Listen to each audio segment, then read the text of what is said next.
Well, hello and welcome to the Informed Traveler Podcast, a weekly travel podcast where our goal is to help you become a more informed traveler.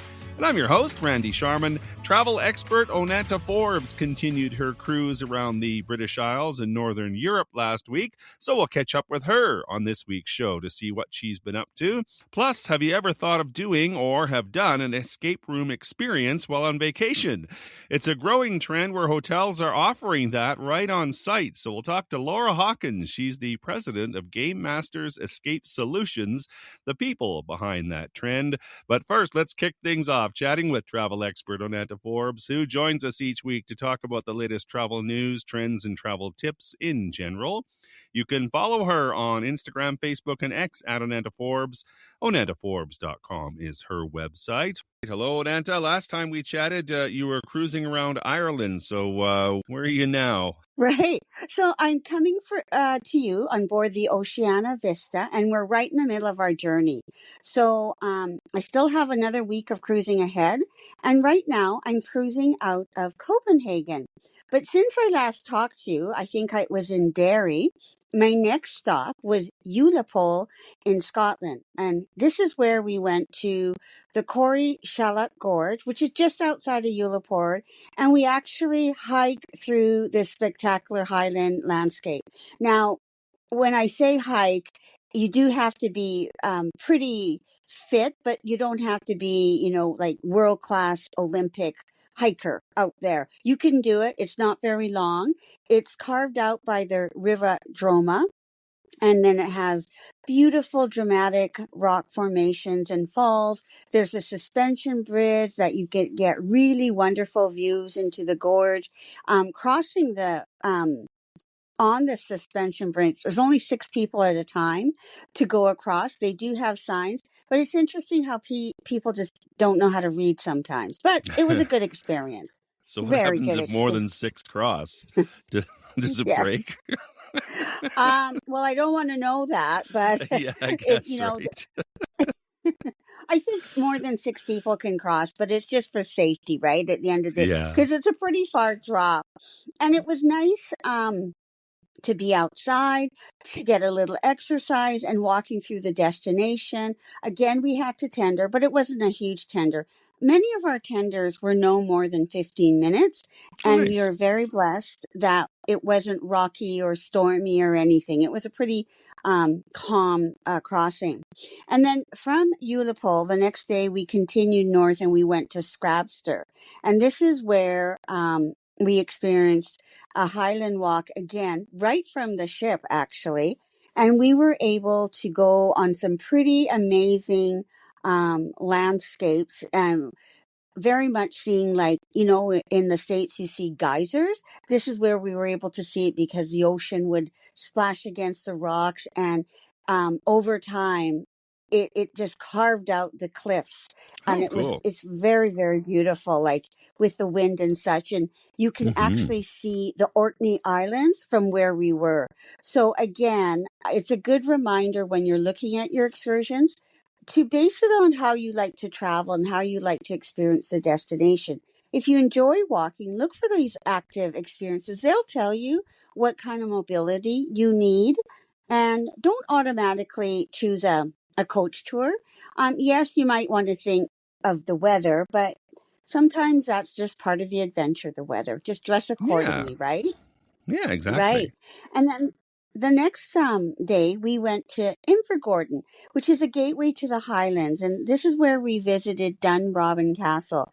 The castle itself is beautiful, very well maintained, very clean, lots of artifacts, lots of history in the clothing, the costume, the furniture.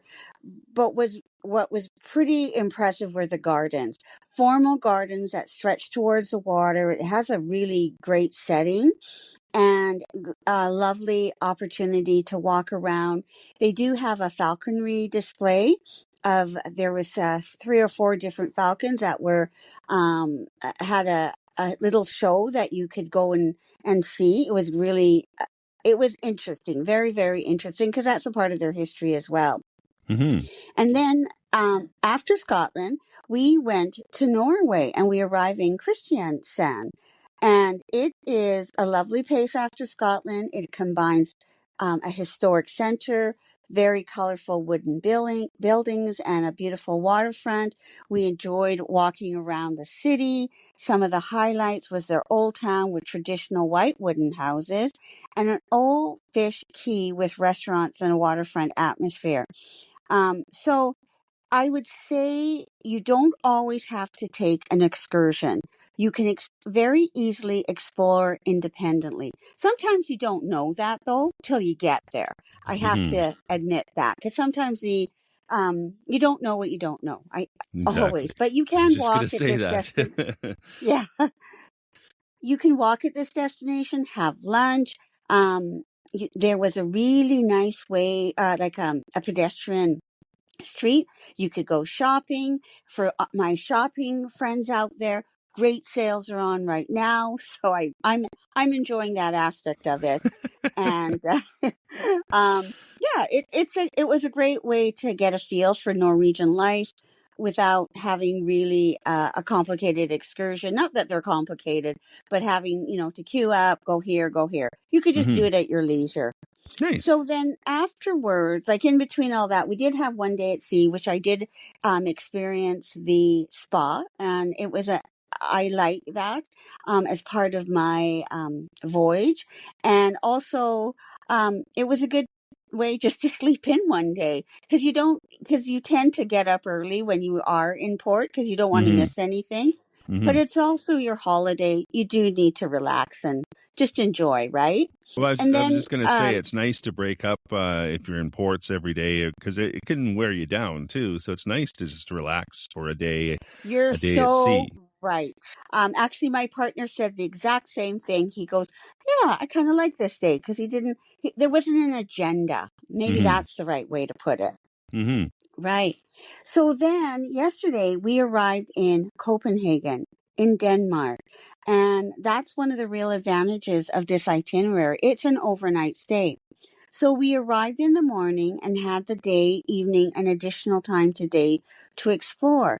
And we docked at this very amazing harbor where it caters to so many cruise ships. Yesterday, when we arrived, was Adia, which had like 6,600 guests. Today, the Norwegian Sun is here. So big ships, really big ships. But you didn't feel that you were part of how sometimes you go to a destination, there's so many cruise ships. That's all Yeah. you see is the cruisers. And right outside our terminal, you could catch the hop on, hop off bus. Oh, You could nice. catch a taxi or, rent a bike because there's so many wonderful ways to explore Copenhagen with a bike. It's fairly safe. Not a lot of residents wear helmets, which I still think you should do, but they don't. But there's a lot of bike paths, and it's a way of life here. Bikes have the right of way, so make sure you're looking left and right when you're crossing something. But it's a good way, an easy way to do it independently. Of course, when you're here, it's, you should go see the royal palaces, Tivoli Gardens, and just enjoy the colorful waterfront buildings. We went to a little town just outside of Copenhagen, where it's very historical. It's, the buildings haven't changed in many, many years. So we were able, and it's built for pedestrian walkways, not for vehicles. So we were able to see how beautiful, like the rooftops were, the building architecture, the colors, really nice, and had a nice Danish pastry along the waterfront there. It's a very beautiful, preserved, historic town. Cobblestone streets, traditional yellow houses. It felt like you were stepping back in time and seeing a quieter side of Denmark. And when I say cobblestone streets, I really do emphasize, take proper shoes or footwear because you don't want to twist an ankle and ruin your holiday, but you do No. need proper shoes. And then with regards to today, I did something a little different. Oceana had this excursion called A Tour of Two Kingdoms, Denmark to Sweden. So we traveled across the bridge into Sweden and visited Malmo. It was neat because you started your day in Denmark and then an hour later you were in Sweden. So Cool. we got to see, historic parts of Malmo, including the little square surrounded by historic buildings, cafe and restaurants. Got to see different modern landmarks like Turning Torso. And then it was just nice. It wasn't rushed. It was just a nice, easy flow. And I think that's why people like Europe. It's very easy to get from one country to another, Yeah. whether it's by bus, car, rail. It's quite. You can see different cultures, different architecture so easily. And in our case today, we just did it in a day without having to pack and repack your suitcase or change hotels. It was really good. Mm-hmm. So I think this gives me a chance to explain about Oceana's shore excursion program. There's lots of different varieties available. You could sightsee, history, food, wine, castles and gardens, small tour, or you can even do like independent, like custom, just you and your partner or your group. So you can mix it up and you can tailor it to your interests and your activity level.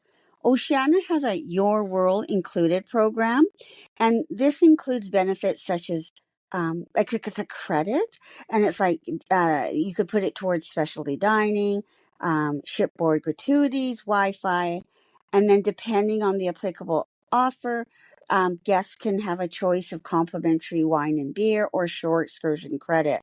So it's an important distinction that your shore excursion credit is not the same as every excursion being free. So for us, it was up to $800. And Mm-hmm. if we wanted to spend more or book more, we just paid for the difference personally. So always good to look at your excursions before you travel. The ship always has one, or you can do different other companies. The company's called Shore Excursions or Viator or Project Expedition. So you don't always have to go with what the cruise offers, but I do recommend you go with somebody that's very credible because you don't want to miss the departure time because No, that's you another, right? don't miss the ship. No, no, that we don't want that to happen because you don't have your passport, you don't have anything, and it's very stressful. So Mm-hmm. make sure that you are very diligent about knowing when the back to ship time is. Very good points. Very good tips. It all sounds like a very exciting trip. Where are you off to next? So tomorrow we'll be in Berlin and exploring there. And then we're going to go into the island of Bornholm and then followed by coming back into Denmark at Aarhus. And then 2 days at sea before we ultimately end our cruise in Southampton. So still a week away, still lots to enjoy, and looking forward to it. Yes, and we are looking forward to hearing all about it. Onanta Forbes is a travel expert. You can follow her adventures literally on Instagram, Facebook, and X at Onanta Forbes. Some great photos and images from your cruise and her website, onantaforbes.com. Great chatting, Onanta. Happy sailing. Thank you.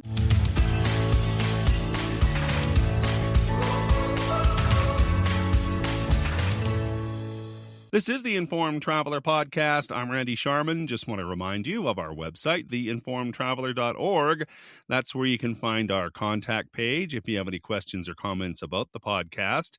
You could also email me, too, with any questions you might have. My email address is randy@theinformedtraveler.org. And you can check out our social media pages, too, facebook.com/informedtraveler, Instagram @informedtraveler, or on X @informedtraveler.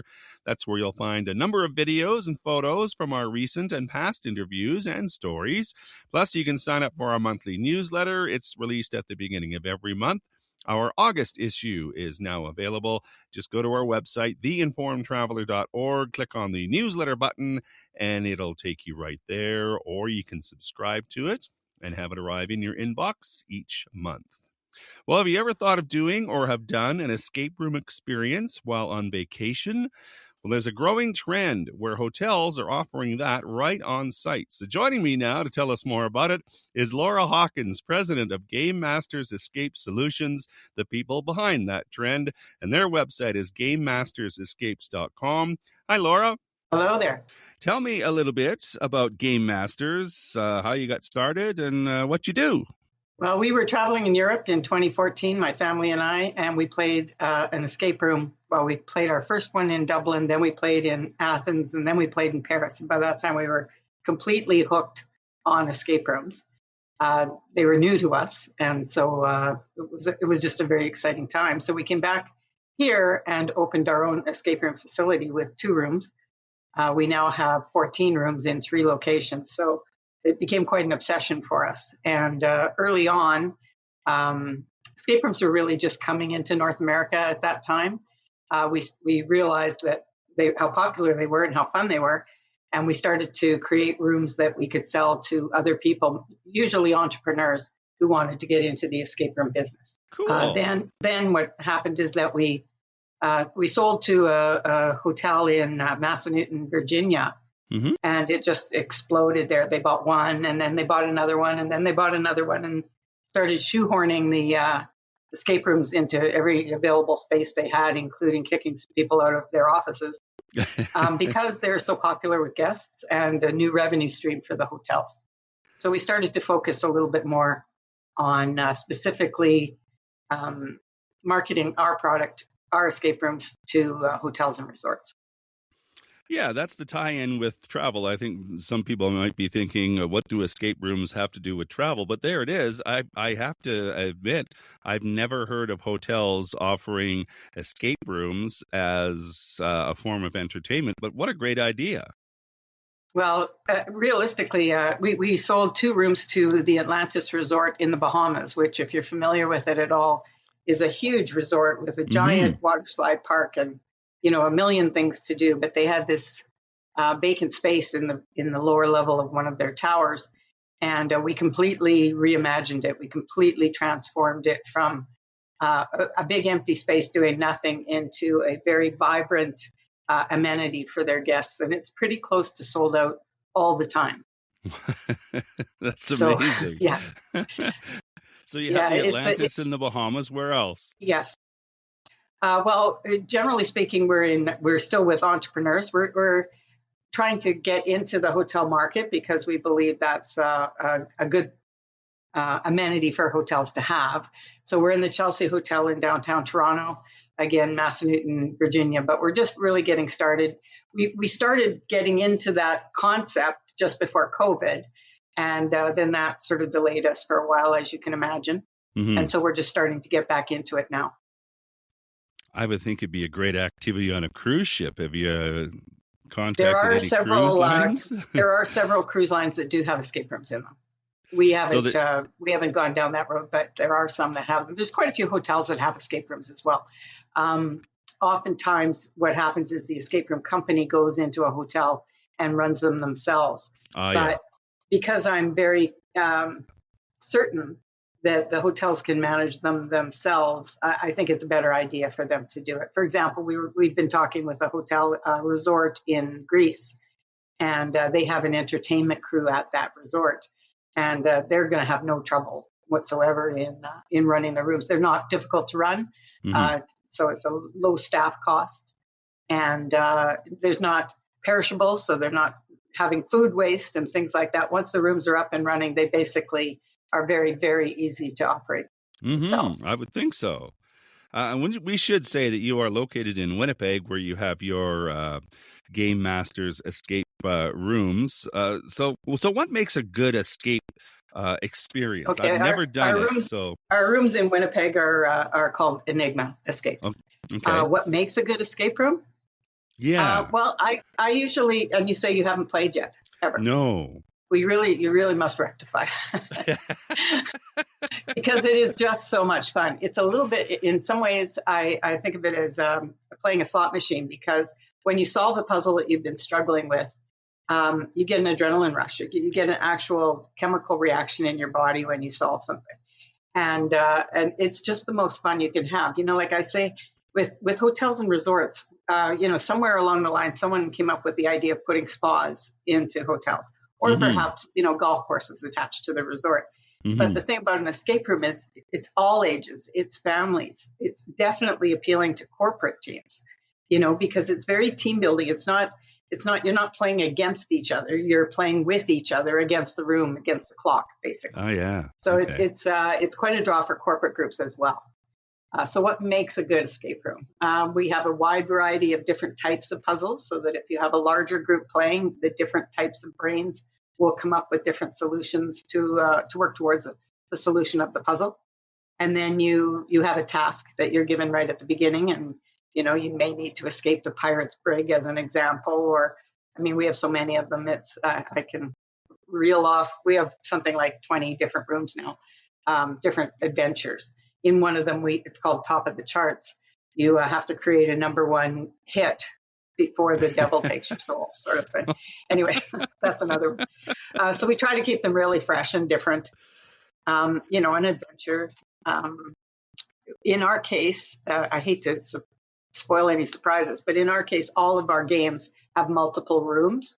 They're playing chambers. So you get, you solve a puzzle and all of a sudden a door will pop open or something unexpected will happen and you'll end up in the next chamber. Most of ours have 2 or 3 playing chambers. So there's lots of surprises and kind of what we call aha moments, where different things happen in the room that you're not expecting. So is this all automated? Like, is someone you watching? Like, I'm sorry for dumb questions, but I've never played it. I don't know how it works. So is it all automated? It's not automated. There is someone watching. You have cameras and microphones in the room, so it's very safe. Okay. But the technology is all within the room, so that if you happen to have 3 jars and you put them in the right place in the room, the door will pop open. That's all. It's not a high maintenance type of project to run a room. You just watch and provide hints when people get stuck. Our philosophy is that we like people to be successful. So if you're getting, I sort of say when the people in the room start to look like they want to punch the drywall because they're so frustrated, we jump in there with a hint and nudge them along. We don't give them the answer, but we suggest a few things. Or if somebody is hanging off to the side and not really participating very much, we might say, "Hey, Mister, you in the green jacket, why don't you go look under the bed?" Something like that. Okay, yeah. Well, good. Who comes up with the ideas, though? You made Top of the Charts, like you just sort of I do. Dinner.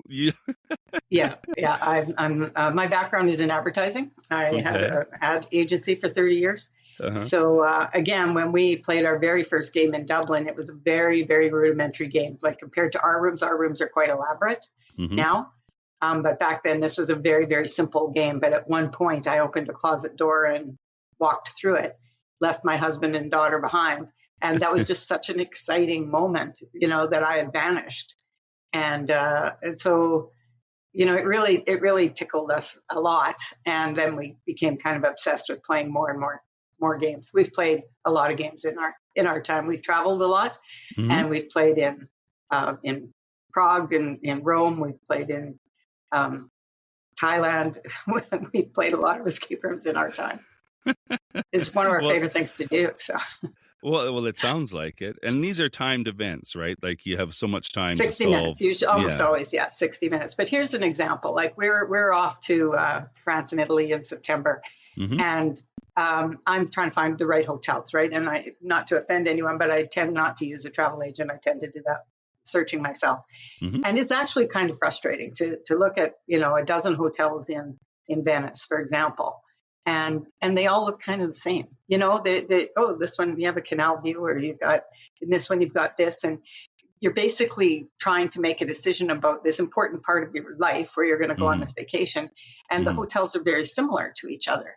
How do you stand out? In my mind, particularly I'd say if you're talking about a resort, like a Caribbean resort, something like that, where there's, everybody's got a swimming pool and everyone's sitting on the sea. Yeah. But sometimes when people travel to those places, they don't get off site that often. They're maybe nervous about going off site. Mm-hmm. That wouldn't be me, but in many cases that's the case. So now if you have that activity for them that generates revenue for you right on property, the people that are there will go and play because it's only 1 hour of their trip. Perhaps you have bad weather, maybe it's raining or it's too windy to do. And then again, I said before, a corporate draw. But just to have it right on property there makes it so convenient. And like I said, with Atlantis, they're sold out all the time. Mm-hmm. Because they're really, really fun. It's funny for me talking to someone who's never played because I have to go right back to my the very early days and say, here's what an escape room is. And boy, is it ever fun. But what's really fun for us, too, is that, a grandparent can play with the adult children and play with the grandchildren. So you've got this multi-generational group playing together, having this experience where they're not playing against each other. They're on the same team. It's so bonding. It's an experience that there really isn't anything else that's like that. It's to me, I just think they should be in every hotel, and certainly hotels that care to differentiate themselves. Well, how do you differentiate? True. Yeah. And you're right. It's not weather dependent, like if you're attached to a golf course or whatever, and that kind of thing. And it's you're not taking up a whole day unless you want to. No, yeah. But oftentimes, if you think about playing a video game and how you want to keep beating your own score in an escape room, very often, and you can only play it once, you'll want to play again and try, I've learned some things about how to approach the game. So oftentimes they will book the second room, second game, just because they want to do a little bit better now that they maybe understand more about what the concept is. Mm-hmm. It's quite addictive. Well, it sounds like it. It sort of speaks to the overall trend, too, of experiential travel, right? People want to experience things rather than, not that there's anything wrong laying on a beach, but if you want to do that kind of thing, and especially if you're traveling with grandparents, I think so. Children, and whatever, right? And that's the other thing is that we're very, very capable of creating a custom room, So say you've got a resort in, let's say Jamaica, and you want to do something on the history or, sugar refining or rum or pirates or whatever, we can create a specific room based on the geographical location or the history of a location as well. And so then, if somebody's there, I'll use Costa Rica as an example, then you learn a little bit while you're at it. One of the rooms that we created is called Poseidon's Promise. And it's an undersea adventure. It's got a little bit of Greek mythology, but it also has an environmental message because Poseidon's a little annoyed that humans have been a little rough on his oceans. So, you get this environmental message while you're playing, and it's not heavy-handed. It's still really fun, but it's got a little bit of a nice aspect to it as well. I never thought of that either, where you could learn a little bit about the culture of the place you're there, exactly. or history, I'm whatever. Kind of a freak. Right? I'm a kind of a travel freak, and I'd like to learn about anywhere that I'm going to or that I'm at.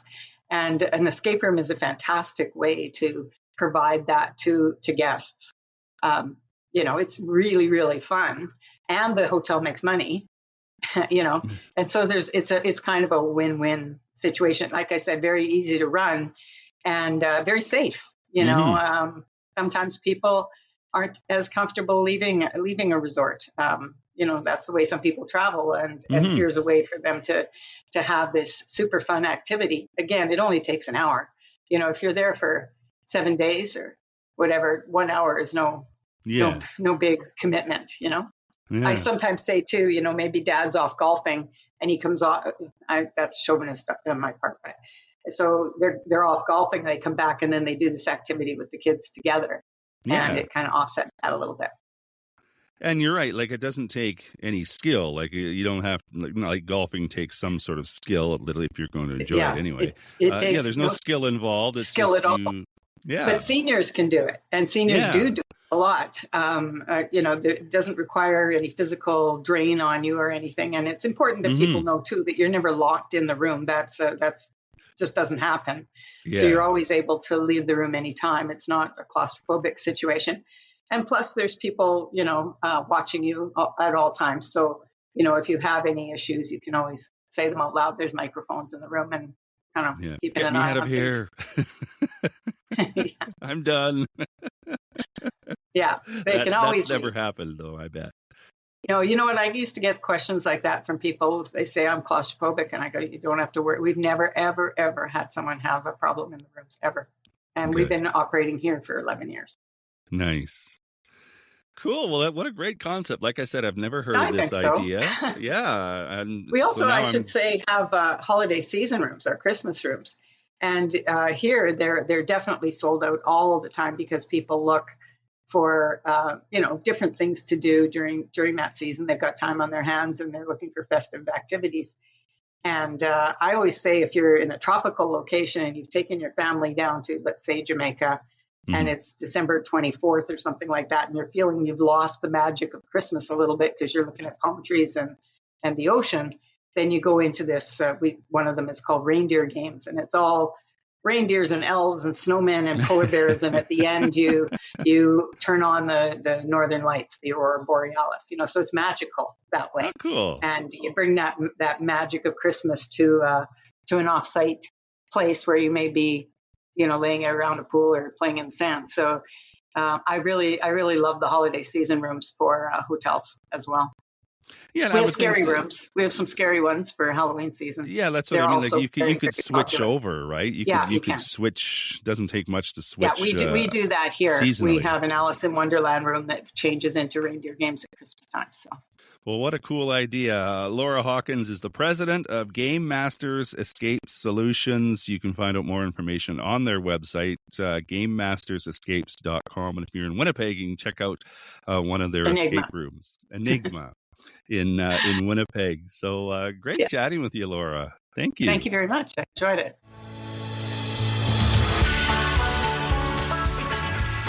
And that is our show for this week. If you have comments or questions, we'd love to hear from you. If you have a show idea, send that along as well. My email is randy@theinformedtraveler.org. And if you like what you heard, tell a friend. You can check out our website too at theinformedtraveler.org. In the meantime, thanks for listening, travel safe, and be an informed traveler.